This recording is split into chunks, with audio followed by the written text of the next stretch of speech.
আগামী ফেব্রুয়ারি মাসে নির্বাচন। এই নির্বাচনটা অনুষ্ঠিত হওয়া নিয়ে পত্রপত্রিকা যারা পড়েন তা দেখেন অনেক শঙ্কা, আশঙ্কা, সংশয় তৈরি হয়েছে না? আসলে কি এই শঙ্কা, আশঙ্কা, সংশয় তৈরি হওয়া উচিত ছিল? আজকে যদি বাংলাদেশে নির্বাচন অনুষ্ঠিত না হয়, কোনো কারণে যদি পিছিয়ে যায়, তাহলে সবাই বলে যে অপশক্তি, ফ্যাসিবাদী শক্তি, অমুক শক্তি চলে আসবে।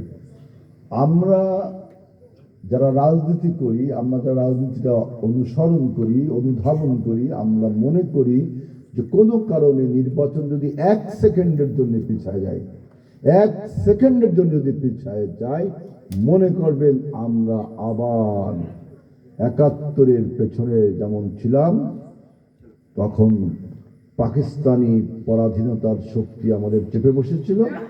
এখন কিন্তু আর পাকিস্তানি শক্তি না, এখন প্রতিবেশী শক্তি, তাই না?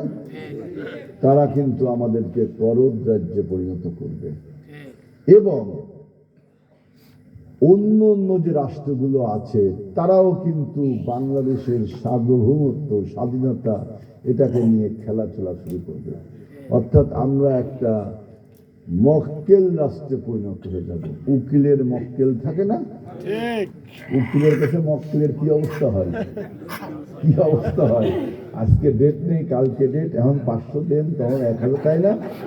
এরা মক্কেল রাষ্ট্রে পরিণত হয়ে যাবো। কিন্তু আমার এই কথাগুলো একাডেমিক, আমি আমার গ্রামের মানুষের কাছে সহজ করে বলার জন্য এইভাবে বলছি।